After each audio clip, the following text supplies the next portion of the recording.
Yo, it's your boy Michael Trillteo, and I'm here with the Ghetto Flower, Fresh Flowers podcast. You already know what it is. Got my main man, my co-host in the building. Q, what's good, bro? What's going on? We got another great episode ahead of us. Hell yeah. Super excited for this one.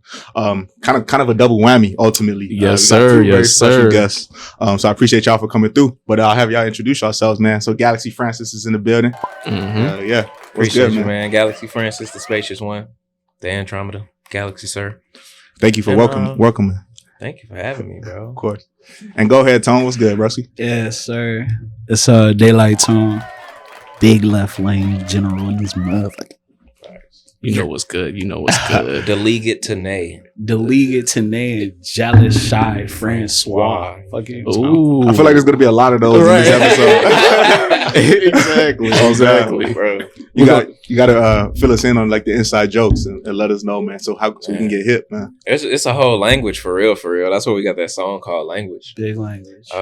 And we roommates too. So that's damn near bro for real. That's dope. So I guess we can kick it off with how'd y'all meet? How'd y'all connect? Exactly. Yeah. What's left lane, bro? What's left Go lane? ahead, tell it to Feel me? man. Man, that's crazy. All right, so look, Left Lane is like obviously it's a conglomerate of creatives that we have, that make music, that are into all different forms of all different types of facets, you feel me? Mm-hmm. But Left Lane is basically a state of mind, you feel me? Like we just left everybody else, you know what I'm saying? It's like whatever you got going on, like I'm in the fast lane with it, you feel me? Like I could do what you do, but you know what I'm saying? I'm left, y'all. You know what I'm saying? I'm going too crazy with it. I feel you. So it's like it don't gotta be on some music shit. It could be anything that you got going on, you feel me? Like I'm just in the left lane with it. Yeah. So yeah. Right. That's the whole gang, you feel me? And we met smooth through the gang, actually. Yeah. Banks? Yeah, it had to I be. want to say Banks. Yeah, Leo. My bad. Leo. Made by Leo. Yeah, for real. Down in Atlanta. for sure. He introduced us. I slid to Glass Tree Studios, actually. Damn, Really? that was what, like 20? I was like right before the pandemic. I think like 2019. We was on some R&B. Yeah, we made that song with J Hop. Yeah, shout out to J Hop. Shout out to Hop, man. Yeah, J Hop for sure. He cold as hell. Yeah. So 2019, like who's in left lane other than y'all selves? Man, you got Chan Thousand, yeah, the bro. He's Monty, a DJ shout out producer. Monty. Shout out, bro. He produced Rush Hour 3. For sure. Yeah, For fire. sure. Johnny He's Jones. crazy. Yeah, Johnny. Johnny for sure. He a fire rapper. Trying Bro, to think. Gideon. The homie. Yeah, for he sure. a Shout barber, out but he Gid. low key got bars. He definitely He like low-key that. got- It's facts. Capital BAR barber. I'm for trying real. to think. You got Solo Sam. You Okay, feel shout me? out Solo, shout out He be Solo. doing his thing type shit. Solo, but shout out yeah. Solo. but he Solo definitely he definitely Solo, KO. but definitely lane. KO, not KO that y'all had. Yeah, for sure. Photographer KO, yeah. Okay, KO, shout out, bro. shout Shout out, the bro. gang. Yeah, Left Lane is really like, man, it's Lou. really the homies. Right, Lou right Lou behind right here. here. I can't see him right now, but Lou Prano. Yeah, Luis Scola. Let's get it, Luis Scola. Hey, it sound like y'all deep though. Like y'all just a team full of creators, man. Yeah. That's dope. we just friends. I think For real. that's kind of what we established. Is just like we try to inspire each other, and just be there for each other on a personal level. For sure, man.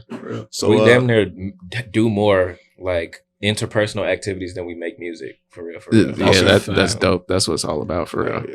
Yeah. Johnny Duck in his verse though.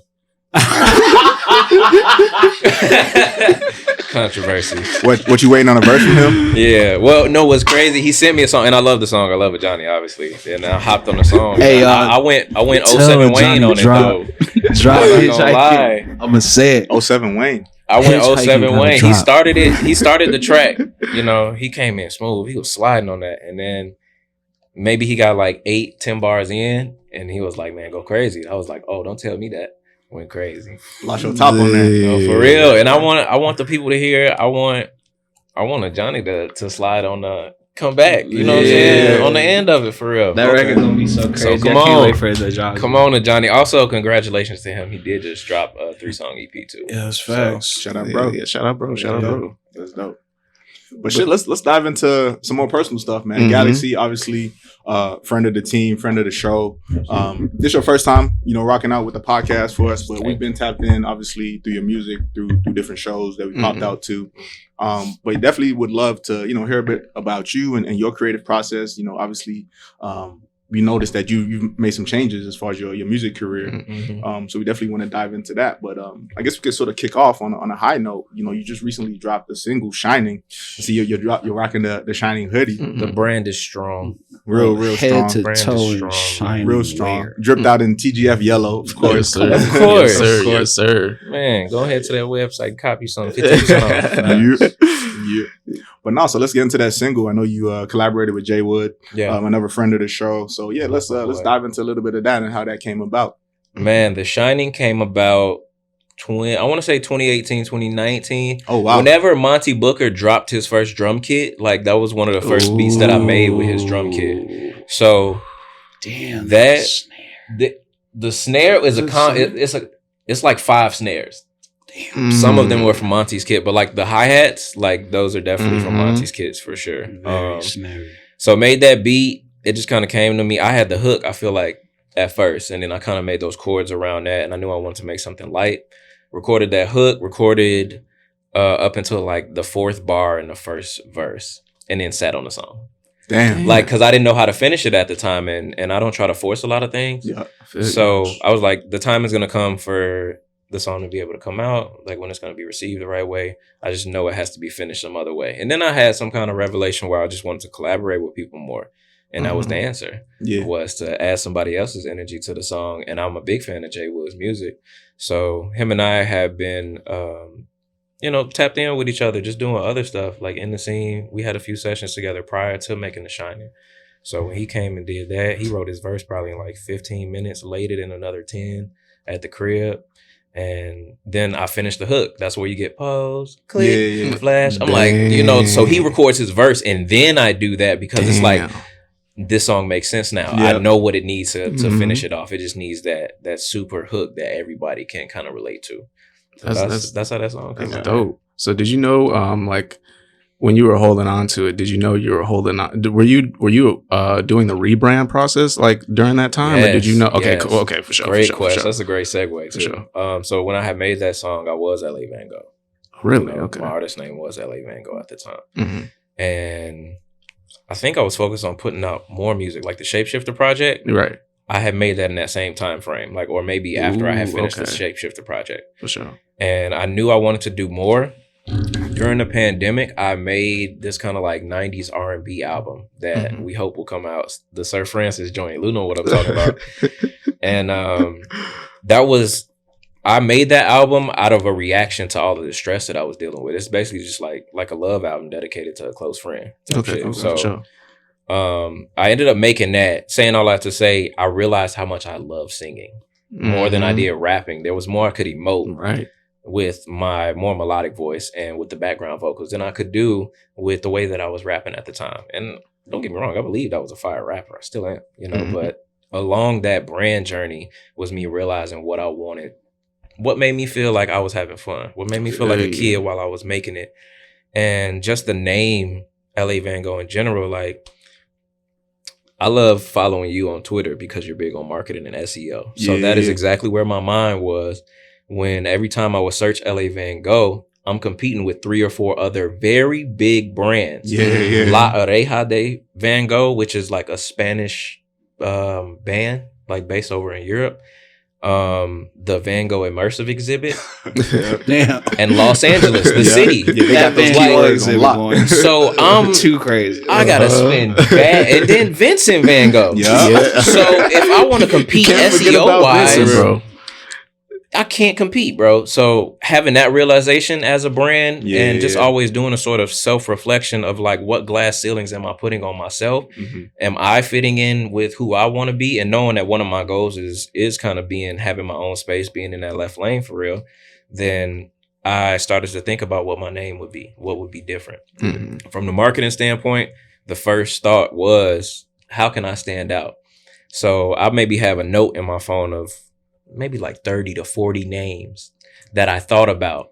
And I would Google the names And if I didn't find search results, like I started to hone in on which one would make sense as a name. Got it. So Galaxy Francis was the result of all of that thinking. So I guess take us a little deeper. Where did Galaxy and Francis come from? Is it tied to your government name at all? Is there like a theme Not behind at all. this? Or? Not at all, actually. At the time when I came up with it. So anybody that knows me knows I will bring up space if I can. Anybody that's close to me is like, do you like space? You like space? That's me. So if anytime I get, start to build a relationship with somebody, that's one of the questions I ask. You like space because you trying to watch Interstellar or something like that? You know what I'm saying? So that's how I'm bonding with people, right? Okay. So I just really love the idea of space, the ideas of quantum physics and quantum mechanics. Like, I'm not super deep on it, but just the theories of it and what they represent, and the knowledge that they've brought about to just like the space community and education as a whole, I just have always been kind of enamored by. And all right, y'all gonna get the exclusive on one of the inspirations for this name, right? For sure. So TGF when I was TGF exclusive. When I was give me the drop. Oh fuck. There we go. So in addition to being a big space fan, I'm also a big Frank Ocean fan. Okay, for sure. So a part of my love for the name Francis is an extension of my love for Frank Ocean, for real. Frank Ocean. Reverse it. Francis Galaxy. Ooh. You see what I'm saying? So like, I feel you. That was an inspiration of like me thinking about what makes me happy. Whoa. What do I want to stand for? You see what I'm saying? I ain't even know that shit. So this is where that came from. I was like, I can't do an exact rip of Frank Ocean. That's not me, and that's not who I want to be as an artist. But I do want to uplift always the people that inspire my journey. Frank Ocean was one of those people. So when I was making that R&B album, the name of it was Sir Francis Waters, Frank Ocean. You know what I'm saying? So it's like, I wanted to emote like Frank Ocean does, what I thought that to be. And then I was like, I can't be Francis Waters. Like, there's Fresh Waters, shout out to Fresh. Yeah. Man, new shit he just dropped was so cold. So. There's a Cold Waters too. There's a Cold Water. Yeah, Cold Waters. Yeah, he's cold too. Yeah, he's cold too. So, again, competing in SEO space, I don't want to be competing with. So once I had that realization of that love for the name Francis, I think I met a woman named Francis. And I just enjoyed hearing her name. You know what I'm saying? Yeah. Their name, perhaps. And I was like, dang, if I change my name, I would want to be named Francis. Their name was Francis with an E. I would be Francis with an I, just because I like how it's spelled. So that's all a part of the journey of choosing that name and where it came from. I feel you, bro. And like, you're a very like creative person because you bring up, shapeshifter, and then you bring up like how you made your new name. Like, where does that come from, bro? What do you mean by like your creativity? Like, damn, are we in therapy? Hey, we might be, bro. We might be. Come on, man. Because I'm telling you, because like I'm like, and I told bro, I was all like, this dude could do anything musically, like for real. You know what I'm saying? And like, seeing the Shapeshifter project, you're producing shit. You're rapping. You got melodies on there. You know what I'm saying? Like all that shit. And you could tell you really do this for real. So like, where's that like creativity come from? You feel me?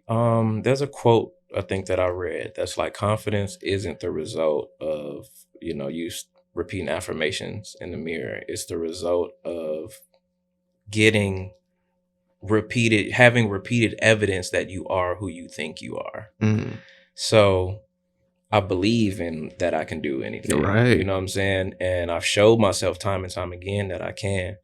And what's important to me is that I also have sources of those things, so sources of emotions. So I could tap into those emotions and things that I admire when I'm trying to be creative. It's like when you're trying to learn a new language and you're trying to figure out the vocabulary. When you're really young, when you start now making music, you don't know all the words. So you can only say so much. You can only form these kinds of paragraphs. But the more verse you get, the more words that you get, the more vocabulary you get, the more you can write books now.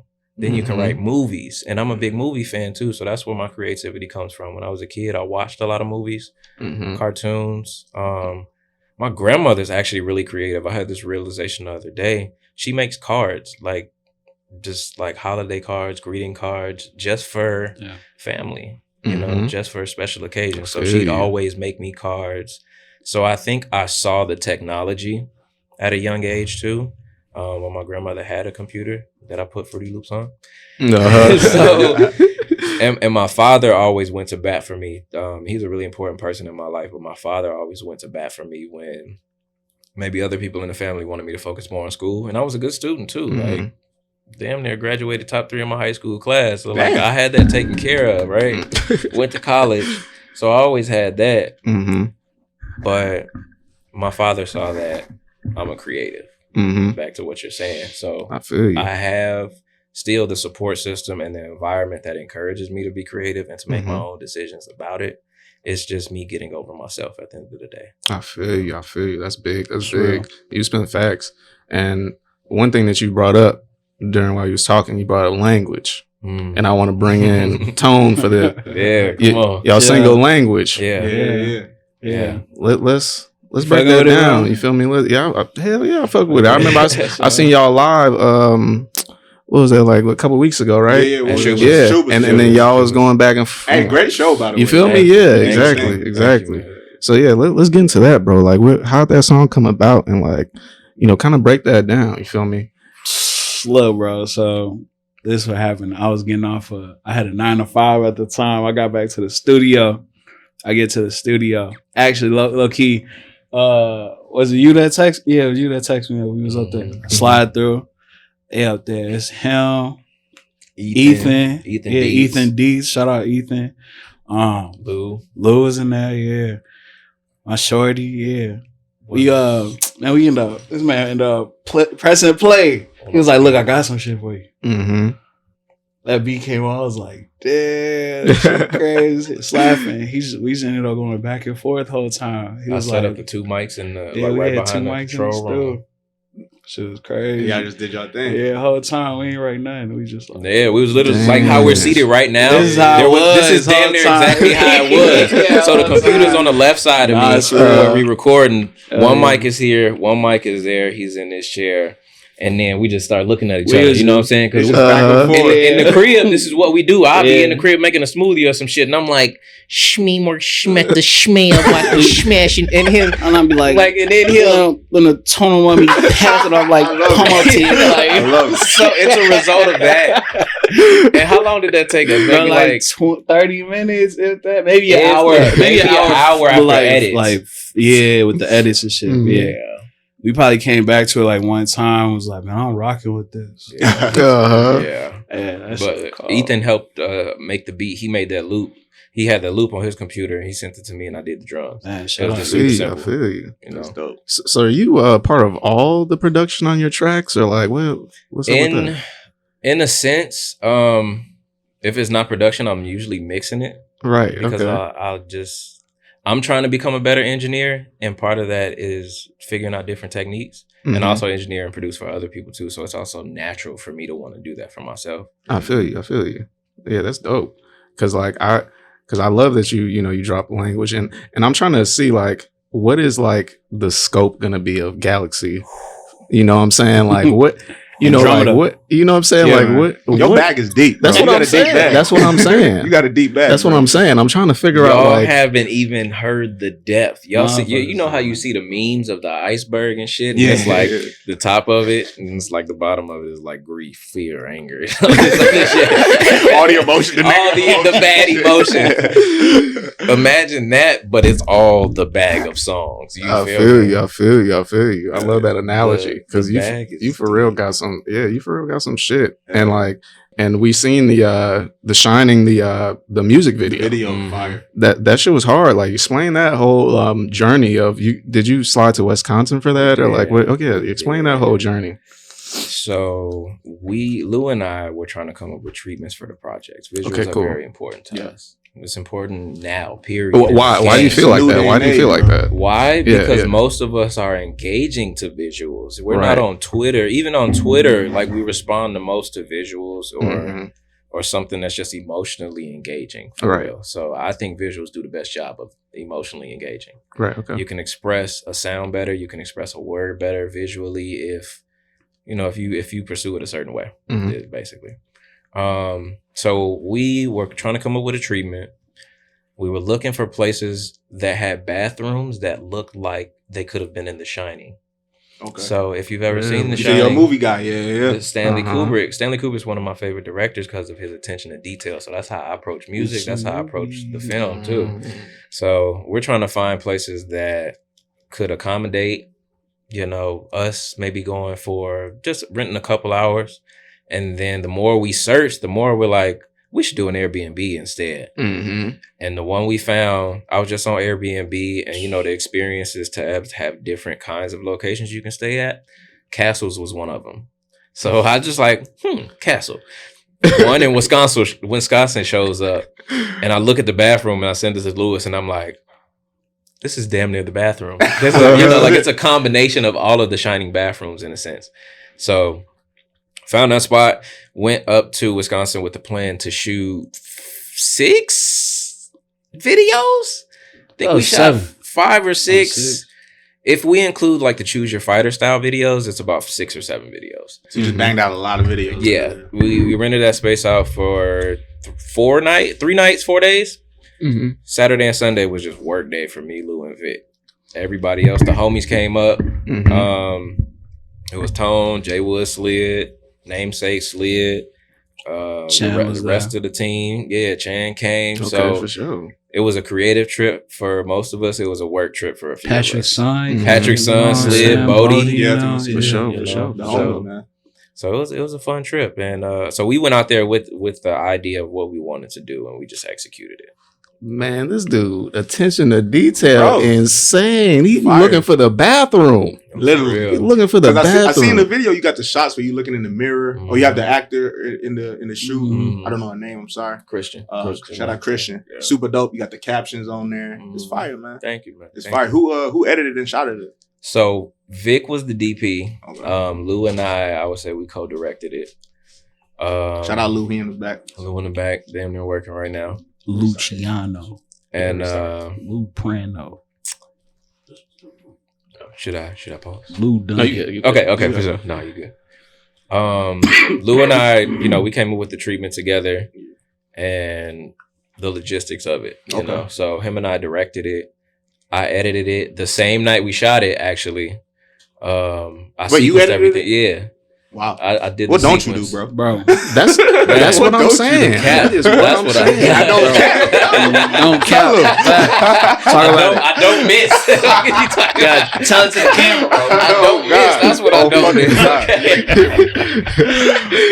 No, for real. That's how I feel. It's fucking cool. But yeah, I edited it, and Vic colored it when we got back home. I made a few final changes, did the captions, and that was that. Fire, bro. See that? Bro, I had no idea he was editing it himself, bro. We was up in the garage of the Airbnb. Like we was making some music. I walk over, this man at the computer. I'm like, "What you want?" He editing this motherfucker. That is crazy. No bullshit, though. Go crazy, my boy. Kobe mentality for real. Yeah, that's dope. Being minded. Speaking of movies, like, do you feel like your love and passion for movies inspires your music at all? I mean, I guess it kind of does in that sense, right? So the kicker for me is there is a very thin line between music and film for me. Okay. And the reason that is because when I imagine making songs, I'm imagining the music video. I'm imagining the room that this conversation that I'm trying to have, I'm imagining where that is. Yeah, visually. Yeah, so that's how I make songs, is I see the motion of what I'm trying to express. So for it to follow up, for me to do a music video, it's so easy because I already have the prompt images of what I want to convey. Mm-hmm. Okay, that's it. Sort of switching gears to another song. What is it? INFJ? INTJ. So that's your personality type, right? Yeah. Can you break that down for me? According to the Internet Myers-Briggs test that I took, that is my personality. Okay. How would you describe your personality? I think that if you look at that personality, that is pretty close to who I am. Where, in short, I would say I require or like a lot of recharging myself. I like to have a lot of these thoughts to myself, but equally, if not more, I like to be around people. Okay. Which your personality can change over the years. Yeah. And I think that I'm becoming a little bit more extroverted in how much I want to include people, how much it is important that I'm in relation with other people. And I'm still a hermit though. Like I'll definitely I'd rather be in the crib, dip off watching some movies or making some music. As long as I have the mental capacity to be with and around people, I try to be inclusive. For sure. Because I feel like that's important to me. What was the process like when you decided to make that track? Which the INTJ? Yeah, INTJ side. I think I was dealing with a lot of frustration and maybe a stereotype, addressing the stereotype of INTJ, because I think that in identifying with that, relating that to some of the things I've experienced in my life, I feel like people have considered me standoffish, considered me not approachable. Or maybe that's just me projecting what I was thinking of myself too. You know, that's a very real possibility. But that song was addressing those kinds of stereotypes and those kind of thoughts within myself. So the song starts out, "Don't take it personal." Yeah. Some days I need time alone. It's damn near an echo of the Monica song. Don't take it personal. You know what I'm saying? So that just kind of just crescendoed into giving myself an explanation of who I saw myself as under the INTJ umbrella, but the intention was also there of giving other people that identify as INTJ something that they could rap word for word, and they're like, "This is me. This is me. Yeah. This is who I am." And thank you for saying that. I love the fact that you addressed that, because I don't know. I feel like creators in general, and probably more so musicians, feel like they may have to like be something else, not necessarily be themselves. And like you said, you consider yourself an introvert, a hermit. Some people feel like, oh, if I want to be a musician or if I want to be a rapper, I gotta be in everybody's face. I gotta be yelling. I gotta be the loudest in the room. But like, nah, you could be chill. You could be yourself and still make an impact and still make a difference and still put out good ass fucking work. Yeah, exactly. I feel like that's a gem right there. And shout out to you for explaining that and just being willing to put that out there, man. Bless. And let's kind of take. I'm trying to go back to the show, bro. You're a performer. Oh, love. You know what I'm saying? Like, and that's what I love about like doing this is like when we write, when we do articles and stuff, what really gets us in tune with people is when we slide up and we see how they perform. Because that really shows me what type of person you are, what type of person you are, and what type of artist you are. Real. Because I like that. You could handle the stage, both of y'all. Y'all did some shit without the beat. You know what I'm saying? And niggas didn't miss it. It was entertaining. And that's what I'm saying. That's what I'm saying. That's what I'm saying. And I love the way y'all do that. Like, how many have y'all been doing shows before together? Because you was giving some comedic shit. You was throwing out some shit too. And like, I love that shit. Y'all have done shows together before or no? We started performing together because I would travel with him for shows that he had. So he had what was the first show we did together? Atlanta? Yeah, he had a show in Atlanta. Shout out Sync. Yeah. He had a show through Sync, and there's a song that we did together that isn't out yet. It's actually coming out in March. Come on, crazy! Talk about shout out Sebastian Kamei. It's a song called Woosah that we've just been performing. Oh, you link with bro? He's hard. I fuck with it. I fuck with his beats. He's hard, bro. He's hard. That shit hard. So I would travel with him. We went to Atlanta. We went to LA. We went to LA, and then we came back and did a show at the Metro. I opened up for Code of the Friend. Yeah. That shit was crazy. And that was the first time we had a big crowd where we could like really test our chemistry on stage. Damn. Yeah, Metro's legendary, man. That's a legendary venue, man. Bro, I had on this jacket too, actually. Facts. Yeah. I damn near had his jacket on too. Twin. Something, no, for real, this is my twin right here. Okay. Dab me up. Come on, stop playing. But yeah, nah, that was Metro. That show, that was the one that we was like, oh yeah, we really got this. Mhm. Like all we got to do is just lock in for real. Hell yeah.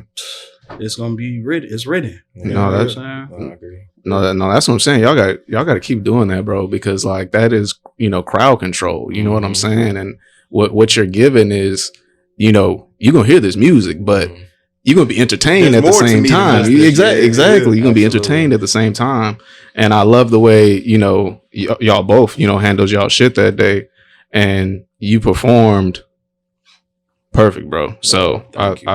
I fucked with it for real, for Yes, real. thank you. So like, is that kind of like what you're planning on, moving forward, is doing more shows and stuff like that and trying to get your name out there? Damn, controversy. We love it. We love it. I would like to, ideally. Doing shows is a lot of energy for me too. I feel you, I That feel was you. like my first show in like literally 4 years. Really? And Okay, my cool. last time Couldn't I tell. performed Could was not at tell. Shuba's, So yeah, I want to do more shows. I do. I talked to a couple people there about doing more shows. Okay, for sure.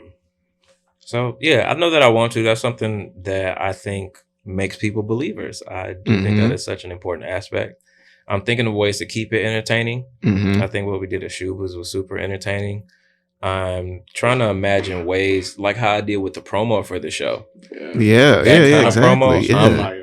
I want to keep that same innovative energy. So I've been Right. thinking about what live sessions look like. So maybe not you seeing me in person, Uh-huh. but creating that kind of online presence and trust with the audience that Right. if you spend $15 to come to the show, you have a reference of what I just put online of this performance that I did. So that's a step that I want to try to take first before I say, all right, I'm trying to do more shows. Now I'm trying to Right. convince people that they should come to my shows first. And then let's have some more shows. So right now the brand is just in brand awareness, brand development. Water and seeds. Exactly. Mhm. Trying to I call it like a cooperative release process, which is the philosophy behind the choose your fighter stuff. So you Yeah. hear a lot of conversations on Twitter. I follow a lot of like the A&R PR Twitter people just because I want to know, keep my ears to the ground on that type of information. And you hear conversations about release, whichever one catches on, then put the money behind that. Mm-hmm. I am of the mindset that while that does work in some situations, I think it's possible that could be a little bit dated because it's harder to break songs now. Yeah. And this is a lot of investment. If you really want to push a song, Hell yeah. Hell yeah. like even just a rack, 2 racks is a big investment for most people right now. So Hell yeah. behind having mastering, mixing costs, production costs, video, we wanted to be smarter about spending the ad dollar. Mhm. So we give what engaged audience I already have an opportunity to inform that decision now, which is how we got the Shinning. So continuing that same type of innovative marketing, innovative branding is where we are with shows too. I feel you. I love that. Can you check that for me real quick, bro? I love that. I love that. What time we got? This one. 33. So we almost there. 33 minutes. For sure. All right, we get into the last like couple questions right now. Okay. This one, this car full. All right, we good. We That's can just that's skip on what that I'm one. saying. But yeah, we get into the last couple questions now. But I love the way that you bring that up about making innovative ways to, market your shit, because to me, like, that's what artists should be focusing on, bro. Like, you're giving people, like you said, giving them a reason to want to come to the show. Yeah. You know what I'm saying? And I love that you did, choose your fighter with the singles, and you had people choose the single because, like you said, that's where it's going. I know you see a lot of people do live streams now and stuff like that. They try to get, a community, you know what I'm saying? They try to get people together to like make decisions, So I love that that's what you're doing, because I honestly feel like that's where it's headed. You know what I'm saying? Yeah. And I can't wait to see what you're gonna do next. No, Because even with the shapeshifter, that shit was crazy too. When you was doing the shapeshifter and how you released that shit. So I'm like, damn, Thank yeah, it's only gonna get better, bro. you. But like, what are like moving forward, like what is like your goals like that you gonna like I was like trying to accomplish like in the next or just this year, I guess. Building that engagement, that trust with people. Talking to people more like this. I love doing podcasts because there's so much context to what we do that not a lot of people get to kind of see behind the curtain, you know? And I think these are great opportunities to do that, to create humanity. Everybody feels like they're selling you something nowadays. So having conversation, I think podcasts are a great space to bridge that gap between the idea of, you know, a celebrity being far removed from their community that they serve or are part of. So I love doing podcasts. That's something that I want to continue to do. That's one of my goals. Hell yeah. Doing the shows, building the brand. Like I said, we do want to release an EP this year. Let's get it. So using that cooperative release process to determine how it will be released, we are going to do more Choose Your Fighters. And it's just going to keep getting interesting. So that's the plan right now. I'm ready for it. For real. Well, what you got going on, Tom? Say it on. Man, bro, I got something coming. I got some singles dropping soon. You go ahead and tell it. No, I ain't say nothing. All right, chill. I got a little EP that's coming soon. I got some singles I'm finna drop. I've been quiet for a little bit, but a nigga back. Light of day coming soon. Fucking talk about for real. Yeah. Just a little EP, you feel me? Anything y'all want to plug before we sign off? Man. Go play the Shinning right now. You feel me? Run it up. Stop play playing. the fucking Shinning. Stop fucking playing. Go playing. You see my man's head to toe down. Drip down. In the trainers, bro. Tough. In the box. In the box. In the trainers, bro. Boys. I love it. Oh man, I really appreciate y'all having me. No, for real. It's been a long time coming, for real. No, for real. No, we appreciate you too. And like we tell every artist that come on here, this is all we need. All we need is just for y'all to come on, show the same love we show y'all. We just chop it up every year. Like that's all we want at the end of the day. You feel me? I'd love to. Yeah. For real. Yeah, no cap.